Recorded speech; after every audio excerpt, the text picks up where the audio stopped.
Welcome to Discover Indie Film. I'm your host, Jeff Howard, and I've got filmmaker Raphael Buisson with me. Hey, Raphael. Hello. Hey, all right. Well, if you want to learn all about Raphael and his work and his personal history, which is pretty cool, by the way, I didn't even we didn't even talk about Thailand that much, but I just learned in the previous podcast that Raphael grew up in Paris and has spent time in England, in London, and in Thailand, and then New York, and then ended up in LA. So I've been to all those cities and love them places, and I love them dearly. I've been to 5 cities in Thailand. Oh, so you know. And yeah, if I was truly wealthy, I think I might, spend my winters there. It's an amazing place.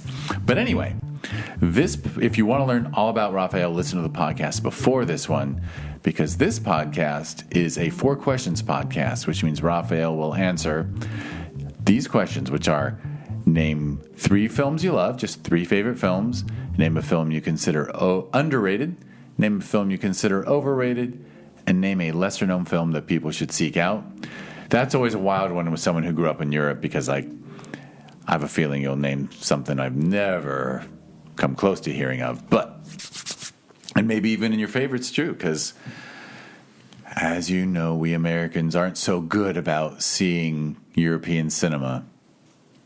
We used to be decent, because there'd be one art house theater. There were a couple art house theaters in LA. There were always at least half films from overseas. And now those art house films they're all showing Marvel movies. Yeah, literally the art house theater I saw that I went to when I was younger has the new Deadpool Wolverine movie, and I'm like, that ain't our house. Yeah. The world has changed on us. For a little bit. It will change again. That's a good point. It will have to change.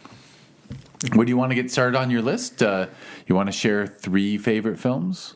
So 3 films I love, I guess. Yeah. It comes and go. It always changes. So yeah. And the question is, honestly, it's kind of written deliberately that way. It's not like name the 3 best films ever made. It's just 3 things you really enjoy. Yeah. I mean, we're talking about LA, and I think one of the most well-shot film in this city is Heat by Michael Mann. Because I saw it a week ago, and it's still, it gets better, I think. It's the kind of movie that gets better every time you watch it, and it's just wonderfully shot. Actors, everything is great. And you can tell that it has also a great influence for future great films for the past 2 decades now, since the movie came out. Almost 30 years, maybe. Didn't it come out in it was 96, 95? Yeah, 95. Yeah, and, probably 95. And no, one of the most, I think, interesting American movie ever shot. Dreamy, but also realistic, so yeah. What else? I'm going to try, another film I watched recently, but it's truly amazing, and I think maybe forgotten, is They Kill Horses, Don't They? By Sidney Pollack. I don't know if you ever watched it. I have not seen it. I've heard of it, and I consider Sidney Pollack one of the greats. Yes, so a movie to be watched. It's like a dancing contest, so it doesn't sound like maybe that appealing, but I think anyone who watches now will be into it. It's almost, you're mentioning Black Mirror, but a Black Mirror with a dance contest. It's very interesting, but also some old American traditions couple used to have in the 30s. So yeah, a must watch, I would say. And another one, different though, but I watched as well this summer, was Lost in Translation. Sophia Coppola. Poetry. Yeah. Simple. I guess it's the kind of film where you read the script and you'll be like, huh? But I guess it's all about the atmosphere of it and the pacing and how you get lost in Tokyo, I guess. So yeah, I guess those 3 films. Excellent. Amusingly, our mutual acquaintance Hayden, I think Heat's on his list too. I think I admitted to him that when I saw Heat the first time, I was in a very bad place actually with a film. I was going to be shooting a film Like this was like a Saturday afternoon, and Monday we started shooting, and I was under so much stress. I had to walk out of the film. Oh, But I need to watch Heat. Obviously, I need to watch Heat. yeah. All No, I right. was I've in been guilted into it. I've been shamed into watching. I got to give it another go. Yeah, there's you should like it. There's no way. 30 years ago, I was having a bad day, and I walked out of it. Yeah, I was in the belly of my mom when I when I saw it the first time. Apparently, she told me I Yes. was moving in. Yeah, I didn't point out that I'm probably your father's age, but that's okay. All right, well, the second question is actually, surprise, I'm your dad. No. The second question is name a film that is underrated. Underrated. Underrated. So, maybe it didn't get the awards it deserved, or maybe you just, don't hear people around USC didn't talk about this one when they talked about the greats, but it's definitely one of them. You have to give me a little minute on that. Yeah, take a little time. Want me to fill the dead air? I can talk about what's The my other one? underrated. It's funny, I normally don't give my answers, but mine is actually Miller's Crossing, the Coen brothers film. Yeah, it's an amazing. Because I think it's perfect, and I think it's probably their best. And I think most people are into their other films, like No Country for Old Men and Far. Like they praise the hell out of Big those Lebowski. films, and I'm like, you realize those films aren't as good as Miller's Crossing. Like Miller's Crossing is just the most beautifully shot, beautifully written, beautifully acted. I just think it's perfect. So, I just call it underrated because, like, no one comes in here and mentions that movie. They all mention the other Coen brothers movies. That's true. Yeah, I actually have one now. You're All talking right. about it. See, I bought you time. Sorcerer. Sorcerer. Yeah, I think it's having a comeback maybe right now. But when I saw it, I mean, it was like 10 years ago, and it was very underrated. And I think it still is, because when people will mention William Friedkin, it will be like The Exorcist or like French Connection. But this one is, I think it's clearly above, like, even in general in terms of films, it's very interesting. It's about like people from very different background who has to collaborate to do like drive a truck full of explosive, which is a French remake actually. But amazing film. Oh, I so don't know, it's just so it's a William Friedkin directed it, and but he remade a French film. Yeah, actually, it was a film by Clouseau called Wages of Fear, I think. Wage of Fear. And he did a movie called Sorcerer, which is essentially the same plot, but in a different background and different people. Oh, no, there's a pretty long tradition of great American films that are the remakes of a foreign film. But it's the kind of remake that is actually, both are great on very different levels. Yeah. And I think it's a very relevant movie even today. And I mean, it's the kind of movies that is interesting because it wouldn't be possible to be made today as well. Yeah. Is Friedkin one of your top filmmakers? Not necessarily, no. Not necessarily. But okay. that film is amazing. That film's excellent. And forgotten. So, yeah. Good point. Good point. All right. Well, question number 3 is always a little fun. It is a film that is, in your opinion, overrated. And if you want me to buy you some time, Titanic. Titanic. Yeah. Fair enough. Fair enough. I mean, it won Best Picture after all. Yeah. I don't think anyone thinks it deserved it now. Yeah. Yeah. It was pretty impressive at the time. No, it is. Yeah. Once you got to the sinking part. I'm not sure if I needed. It's kind of funny. I definitely haven't watched it again.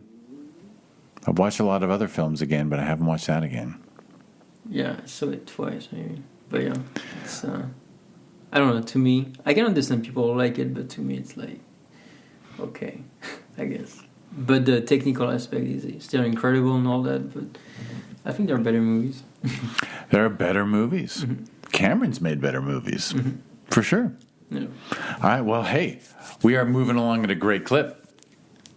How about, because I wasn't going to pile on Titanic. So the last one is a lesser-known film that people should seek out. The last question, I'm sorry. My last, Yeah. So a film that you think people haven't heard of that they should seek out. Although it could have been Sorcerer. Not gonna lie, but sorry, you got to come up with another. Let me think. A little sec. For sure, for those questions. Mine. I guess this will be the podcast where just to buy you time, I'll. Mine's a British film made by a director who I adore, whose name I can't think of his name anymore, but I'll think of it. But The Cook, the Thief, His Wife, and Her Lover. Oh, I haven't watched it yet. You haven't seen it yet? But I need to, yeah. For me, that's a film like I think everybody should watch that. And then they can tell me why they don't like it, and I'll say, okay, that's cool. It's cool you didn't like it. I'm glad you watched it. By the way, you're wrong. It's freaking amazing. Yeah. I mean, I have one. It's not necessarily for everyone, but I think if you love movies, it's definitely a must-watch. It did well. I think it went to Cannes, but it's called Pacification. It's a French movie. It's in Tahiti. It's about like some mayor of the island. It's like a fictional title, but it's still grounded in some very realistic settings. And he's in the middle of some controversy because he's supposed to rule the island, but there are rumors that the French army want to do some nuclear tests like they did in the 90s and the 70s. And I mean, that character is between maybe Russian spies, Chinese spies, Americans, and the French army, and it's a very interesting movie that people should watch. This one, yeah? Yeah. Yeah. So, Pacifiction. Mm-hmm. Oh, Pacifiction. Pacifiction from 2022. Mm-hmm. Very cool, yeah. All right. You gave me one I really want to see. Mm-hmm. On Tahiti. Yeah. Tahiti. Beautiful setting. Oh. It's a bit experimental, but if you're into movies, you'll survive. Excellent. And if you're listening to this, you should be into movies. So come on, watch. That's a clever title because they have it's Pacific and fiction put together. Yeah. Totally random thing to say to a French person, but yeah, we just wrapped up the Olympics in Paris. Oh yeah. And when someone told me surfing, I'm like, how are they doing surfing? And my friend said, no, they're using French Polynesia. They're using Tahiti. Yeah, I got asked many times that question. I'm like, actually. How cool is it that they flew all the surfers to Tahiti for the Paris Olympics? That's pretty cool. Mm-hmm. Yeah. Most people think France, it's only, I guess, the territory of France. In Central Europe, but we have No, you guys gave England a run for You gave them a run for a while, trying to dominate the planet. Yeah, sadly, yeah. And the Portuguese and the Spanish fighting over the rest. The British as well. Oh, you said? Yeah, it was you and the British hated each other, and the French and the and the Germans. Yeah, I had a big love story. A friend, I had a friend from the UK tell me, you know why the French and the English hate each other so much? Because we're so much alike. yeah, exactly. we're basically the same, but we speak different languages, and so we annoy the shit out of each other. Yeah. All right. Well, that was fun. Yeah. That was fun. Good list. And I really want to see they kill horses, don't they? Because Sidney Pollack's one of the funniest. He's got such a good dark sense of humor, very subtle. Mm-hmm. Yeah. And underrated maybe also as well. Sure. Right now, I guess. Absolutely. All right. Well, your website will be a clickable link in the show notes. And people should check out your work, check out your website, watch everything they can, keep their eyes open for Tax Time and Jousters. I'm forgetting the sci-fi one. Oh yeah, starts with an O. Focal Point. Focal Point. Mm-hmm. Always called Focal Point. Mm-hmm. Oh, excellent. Mm-hmm. And I'll wrap us up by saying thank you everyone for listening to the Discover Indie Film Podcast. You got to hear the 4 questions, the Discover Indie Film 4 questions answered by Raphael Buisson, who is a talented young filmmaker, You know, you're going to make it happen for me. One of these days, I want someone to be like, you know, really big.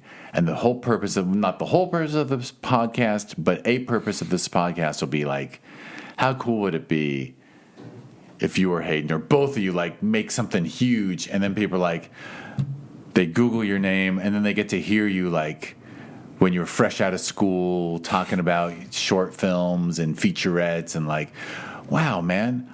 It's sort of like a time capsule in a way, right? Mm-hmm. So anyway, that is my reason for this podcast. So if you want to learn more about this podcast or the TV series that was born from it, go to discoverindiefilm.com. On social media, it's always at DIFWins. Raphael's film Tax Time was at Film Invasion Los Angeles and won the Programmer's Prize, award-winning film. If you want to learn about that festival that we hold every June, go to filminvasionla.com, and it's at Film Invasion LA on social media. It has a sister festival that's every December. That's Sherman Oaks Film Festival, and you can learn about that one at ShermanOaksFF.com, and it's at Sherman Oaks FF on social media. And the last thing is there's a streaming service called the Indie Channel that I kind of had a hand in starting. So check it out. Go to indiechannel.tv or search for the Indie Channel on Roku, Amazon Fire TV, Apple TV, Android TV, or your smartphone. And, you know, it's also, we talked about a little, we touched on economics last podcast, not this one. And what can I say? The Indie Channel is a bit of a socialist experiment in life. 50% of all the gross receipts get shared evenly among all the filmmakers, whether your film was watched once or 1,000 times. It doesn't matter clicks, it doesn't matter views. Everyone who contributes shares equally. And I don't know. I had a friend say to me, whoa, if this was last year during when we were building it, and he was like, there wouldn't be a strike if that's how Netflix worked. I'm like, you might be right, but I don't know. You know, the actors still might be pissed about AI and some other things. But all right, well, Raphael, thank you for coming by. Thank you, and thank you for doing it in person. You know, a lot of people do these by Zoom, which I don't mind, but it's a little better, I think, always better to be in the same room for a conversation. All right, well, thank you, Raphael. Thank you, and thank you, everyone, for listening.